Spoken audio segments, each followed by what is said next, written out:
બોરસદમાં પોલીસકર્મી દ્વારા મહિલા સાથે અભદ્ર વર્તન કરવામાં આવ્યું। ચૌધરી નામના પોલીસકર્મીએ મહિલા સાથે અભદ્ર વર્તન કર્યું હોવાના આક્ષેપ કરવામાં આવ્યા છે।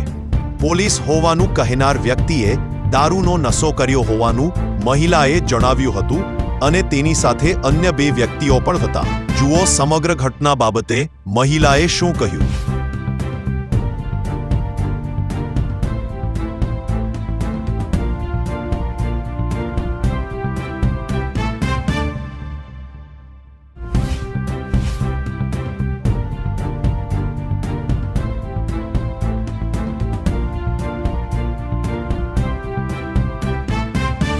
મારું નામ નેહા પરમાર છે અને હું વડોદરા જિલ્લાની ભીમ આર્મીની જિલ્લા મહિલા અધ્યક્ષ છું। કાલે જે ઘટના બની એમાં હું મારા ઘરે વડોદરા જઈ રહી હતી અને આણંદ ચોકડી ઉપર ઊભી હતી। જે વિનાયક સર્વિસ બસ ચાલે છે ખંભાતથી વડોદરા અને વડોદરાથી ખંભાત, એ બસની રાહ જોઈને ઊભી હતી અને તે જ સમયે મારી ઓટો રિક્ષા પર એક અજાણ્યો ઇસમ, જેને ઓળખતી નથી કે કોણ છે, એ આવી અને સીધી મારી ગાડી ઉપર એક લઠ મારી દીધો અને એને ગોબો પાડી દીધો હતો।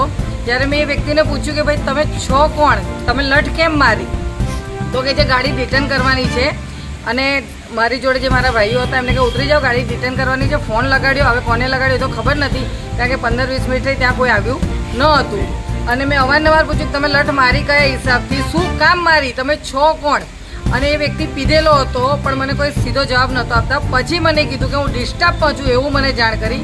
ત્યારબાદ મેં એમને કીધું કે તમારું આઈ કાર્ડ બતાવો, તેમ છતાં પણ આઈ કાર્ડ નહોતા બતાવતા। ઘણી વખત મેં કહેતા આઈ કાર્ડ કાઢ્યું પરંતુ આમ કરીને દબાઈને એમણે બતાવ્યું અંદરથી, એટલે એ ડિસ્ટર્બનો માણસ કોણ હતો એ મને ખબર જ પડી નહીં। આઈ કાર્ડ હાથમાં માંગ્યું, ન આપ્યું। ત્યારબાદ જે ગાડીમાંથી એણે આઈ કાર્ડ માંગ્યું હતું એ ગાડીની ઉપર મારી નજર પડતા મેં જોયું કે ગાડીની પાછળ નંબર પ્લેટ ન હતી, આગળ જોયું તો આગળ પણ નંબર પ્લેટ ન હતી। તો એણે જેની ઓળખાણ આપી છે કે ડિસ્ટર્બમાં, તો ડિસ્ટર્બવાળા હોય તો સરકારી ગાડી હોય, પણ મને લાગ્યું કે કોઈ અસામાજિક તત્વ હોય એવું કાયદેસર મને લાગ્યું, કારણ કે ડિસ્ટર્બવાળા હોય તો સરકારી ગાડી લઈને ફરે, પ્રાઇવેટ ગાડી ન લઈને ફરે।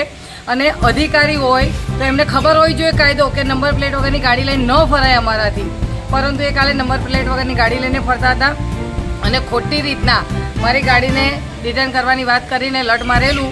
અને મેં ઘણી વખત કીધું પણ એ વ્યક્તિ ત્યાંથી ભાગી ગયેલો અને ત્યારબાદ દેખાયો ન હતો।